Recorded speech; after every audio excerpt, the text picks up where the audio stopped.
Bonjour mes amis, et nous sommes encore dans le chapitre 14 de l'évangile de Luc, et nous voulons continuer à regarder ces derniers jours de la vie publique de Jésus avant qu'il soit arrêté et crucifié. Il ne reste pas grand temps, là, quelques jours seulement. Et pendant ces dernières journées de sa vie, Jésus condamne Israël d'avoir rejeté le Messie envoyé par Dieu, enseigne en même temps ses disciples sur les vérités essentielles et importantes. Aujourd'hui, et peut-être aussi demain, je ne sais pas si on va avoir le temps de finir le chapitre aujourd'hui, nous allons voir ce que Jésus appelle les disciples. Si tu veux être mon disciple, nous allons voir qu'est-ce qu'il veut dire et quel est le coût d'être un disciple. Notre bon Père du ciel, tu vas nous parler aujourd'hui de devenir ton disciple. Instruis-nous. Nous voulons que ta parole puisse nous convaincre qu'on est un disciple ou nous convaincre que nous ne sommes pas un disciple et que c'est le temps d'en devenir un. Donc, conduis-nous. Conduis-nous, nous t'en supplions au nom de Jésus. Amen. Le mot disciple est souvent mal compris dans le mouvement chrétien. Vous avez probablement entendu, si vous êtes de la même génération que moi, dans les églises évangéliques, j'ai débuté ma marche chrétienne dans les années 75, et dans les années 80, on disait souvent, c'est pas tout d'en faire un chrétien, il faut aussi en faire un disciple. Et là, quand les gens étaient chrétiens, et quand les gens avaient fait profession de foi et qu'ils avaient été baptisés, on leur donnait des cours comment devenir un disciple. Ensuite, il y avait des cours d'être un vrai disciple ou un disciple engagé. Là, il y avait des degrés de disciple. Mais les Écritures ne parlent pas ainsi. Nous allons voir, Jésus ici, dans notre texte, va nous définir c'est quoi un disciple. C'est qui est un disciple et qu'est-ce que ça veut dire et quel est le coût d'être un disciple. Nous allons lire le verset 25 jusqu'à la fin du chapitre, mais je ne sais pas si on va avoir le temps de le finir aujourd'hui. De grandes foules faisaient route avec Jésus. Il se retourna et leur dit, « Si quelqu'un vient à moi, et s'il ne hait pas son père, sa mère, sa femme, ses enfants, ses frères et ses sœurs, et même à sa propre vie, il ne peut être mon disciple. Et quiconque ne porte pas sa croix et ne me suit pas, ne peut être mon disciple. Car lequel de vous, s'il veut bâtir une tour, ne s'assied d'abord pour calculer la dépense, et voir s'il a de quoi la terminer, de peur qu'après avoir posé les fondements, il ne puisse l'achever, et que tous ceux qui le verront ne se mettent à le railler, en disant « Cet homme a commencé à bâtir, et il n'a pu achever. » Ou quel roi, s'il va faire la guerre à un autre roi, ne s'assied pas d'abord pour examiner s'il peut, avec 10 000 hommes, marcher à la rencontre de celui qui vient l'attaquer avec 20 000? S'il ne le peut, tandis que cet autre roi est encore loin, il lui envoie une ambassade pour demander la paix. Ainsi, quiconque d'entre vous ne renonce pas à tout ce qu'il possède ne peut être mon disciple. Le sel est une bonne chose, mais si le sel perd sa saveur, avec quoi l'assaisonnera-t-on? Il n'est bon ni pour la terre, ni pour le fumier. On le jette dehors. Que celui qui a des oreilles pour entendre, entende.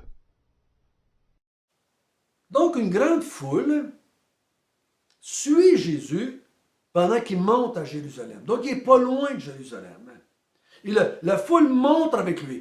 Vous vous souvenez, on est quelques jours avant la Pâque. Donc, il y a beaucoup de pèlerins qui descendent vers Jérusalem pour célébrer la Pâque. Parce que Jésus va mourir le jour de Pâques. Nous, les anciens catholiques, on pense que Jésus est mort le vendredi saint. Mais ça, c'est catholique. Dans la Bible, Jésus va mourir un vendredi, mais c'est le vendredi de la Pâque. Il va ressusciter le dimanche, qui n'était pas la Pâque. Donc, beaucoup de monde s'en vont vers Jérusalem. Et on va être là, Jésus va mourir une journée où il y a tellement de monde à Jérusalem pour célébrer la Pâque. Donc les gens montent. Et pendant qu'ils montent, tout ce monde qui suit Jésus, tout ce monde qui a entendu parler de lui, tout ce monde qui le suit parce qu'il fait des miracles, qui guérit les malades et qui donne du pain et des poissons, qui ressuscite les morts, qui chasse les démons, tout ce monde le suit. Et aussi parce qu'il enseigne très bien. Et je crois qu'il y a aussi dans l'air, ça se pourrait-tu qu'il va établir le royaume maintenant? Ça se pourrait-tu, il monte à Jérusalem? Peut-être qu'il va être établi roi finalement. Personne vraiment ne pense qu'il va mourir. Il se tourne vers la foule et il va leur dire quelque chose qui va en déconcerter plusieurs. Verset 26. Si quelqu'un vient à moi, si quelqu'un veut me suivre, sans me préférer à son père, j'aime moins cette traduction-là que celle qui dit s'il ne hait son père et sa mère et sa femme et ses enfants et ses frères et ses sœurs et même sa propre vie, il ne peut pas être mon disciple.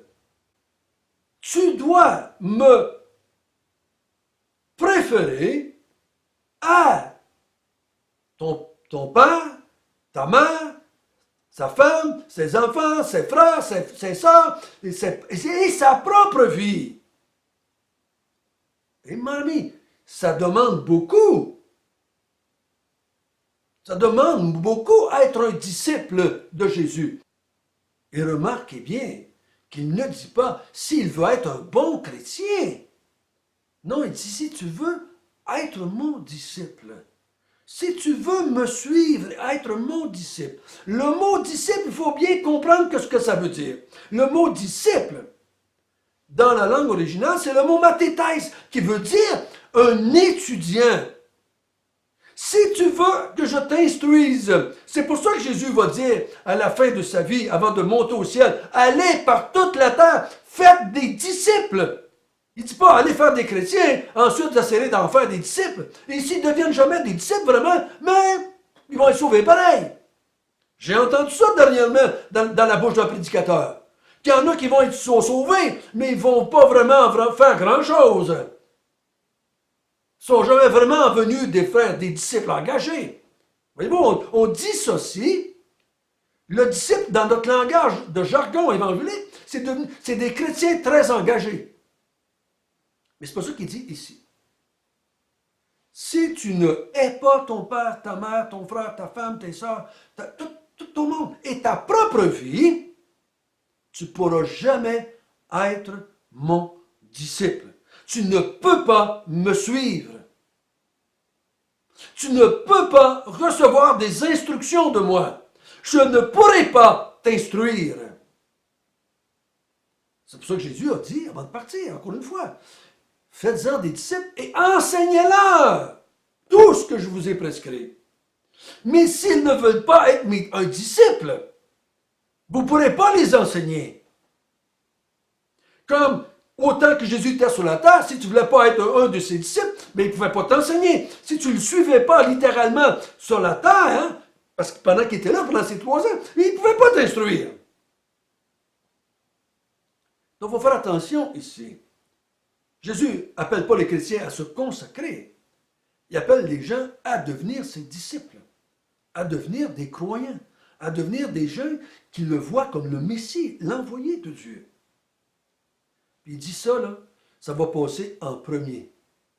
Ça va être plus important que ta femme, que ton père, que ta mère, que tes enfants, que tes frères, que tes sœurs, que ta propre vie.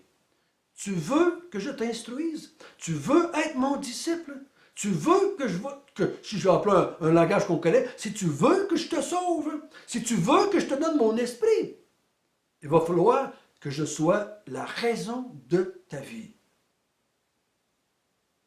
C'est plus qu'une préférence. C'est pour ça que j'aime pas le mot préféré. Préféré, c'est j'aime d'autres choses aussi, mais j'aime plus Jésus. Tu vois, on va dire dans notre jargon, Jésus a la première place. Il y a une deuxième place, une troisième place, une quatrième place. Non, je vais prendre toute la place. Remarquez bien que l'apôtre Paul ne dit pas Jésus a la première place dans ma vie. Il dit Jésus c'est ma vie. Ce n'est plus moi qui vis.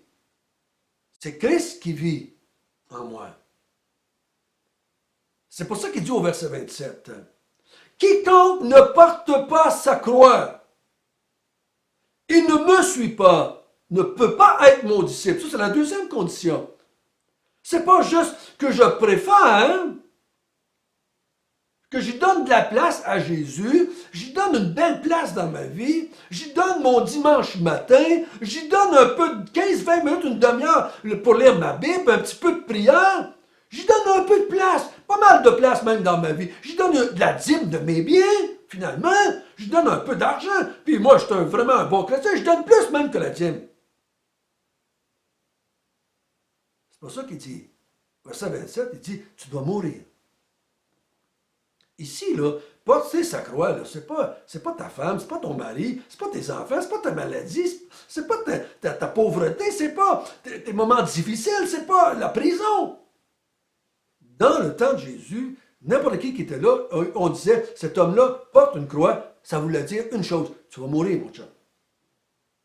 Ceux qui portaient des croix au temps de Jésus mouraient. Jésus va porter sa croix, il va mourir. Porter sa croix, c'est tu vas mourir. Tu vas te crucifier toi-même, si je peux dire ainsi. Tu vas mourir afin d'être mon disciple. Tu vas être mort, toi. Tu vas être mon disciple. Je vais t'instruire. Je vais te montrer qui je suis, qui mon Père est. Je vais te montrer pourquoi je t'ai sauvé ici-bas sur la terre. Et pourquoi je vais t'emmener dans le paradis pour l'éternité avec moi dans une nouvelle terre. Si tu ne portes pas ta croix, tu ne peux pas être mon disciple. Ça veut dire que je ne pourrai pas t'instruire. Vous savez une chose? Ceux qui donnent à Jésus une belle place dans leur vie, ceux qui acceptent de souffrir, portent leur croix, acceptent la souffrance pour Jésus, vous allez les voir. Vous allez les écouter prier. Vous allez les écouter, vous allez les regarder vivre. Jésus, il y a de la place dans leur vie. Mais ce n'est pas la raison de leur vie. Jésus, il s'en sert pour toutes sortes de choses. Même Jésus est un serviteur. C'est un chum, c'est un ami. Ah oui, c'est mon ami Jésus. Je l'aime beaucoup, Jésus. Jésus, il m'aide beaucoup. Quand je vois ça sur Internet, là, sur le Facebook, là, Jésus est toujours pour là. Ah, Jésus, hey, prie Jésus, il va te donner la paix. Confie-toi, Jésus, il va te protéger. Tourne-toi avec Jésus, il va te faire du bien. Jésus est un serviteur. Jésus, il ne dit pas ici, si tu veux, là, accepte-moi dans ta vie, puis je vais t'aider, tu vas voir, je vais t'aider. Je vais te faire du bien. Je vais t'emmener au ciel même que tu meurs. Non, il dit, je te demande, si tu veux être mon disciple, tu dois rejeter tous ceux qui sont là, autour de toi, et toi-même. Ça, c'est plus la raison de ta vie. C'est pas que je vais t'aider à avoir une belle famille. C'est pas que je vais t'aider à avoir un meilleur job. C'est pas que je vais t'aider à faire ceci ou cela dans le monde. C'est pas que je vais réparer ton mariage brisé. Je te demande que moi, Jésus, je vais être la raison de ta vie. C'est pas ton conjoint, c'est pas ta femme, c'est pas tes enfants, c'est pas ta job, c'est pas ta santé la raison de ta vie, c'est moi la raison de ta vie. C'est moi que tu suis pour être instruit afin de travailler pour moi et pour mon Père dans son royaume. Tu dois accepter de mourir et moi, je vais vivre en toi et par toi dans ce monde. Ça coûte quelque chose être un disciple. Ça coûte quelque chose être un disciple de Jésus.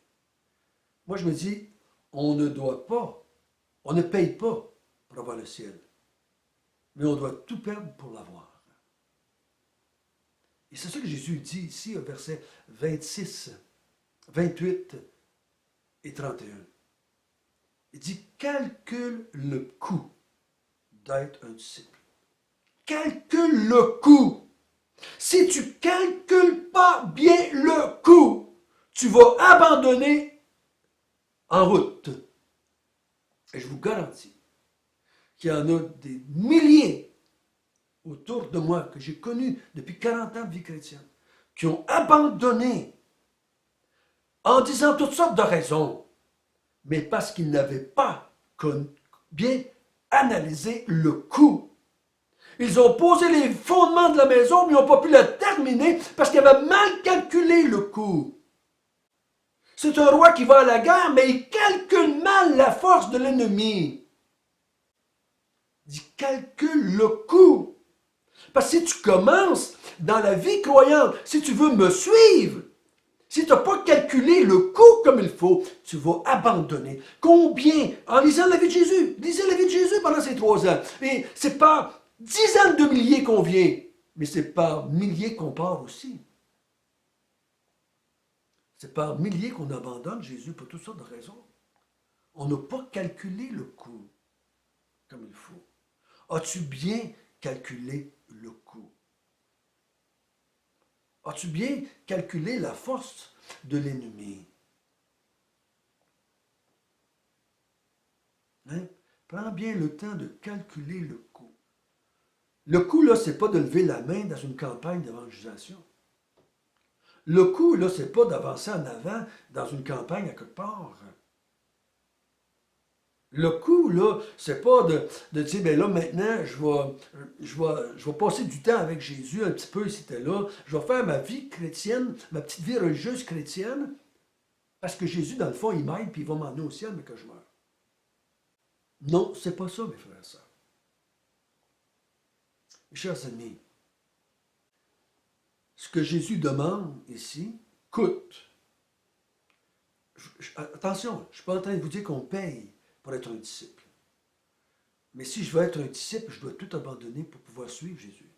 Parce que s'il y a un obstacle, si ma femme est un obstacle, si mon mari est un obstacle, si mes enfants sont des obstacles, si mon père, ma famille sont des obstacles, si un frère, une soeur, un job, de l'argent, s'il y a quelque chose entre moi et Jésus, je ne peux pas être son disciple, il ne peut pas m'instruire.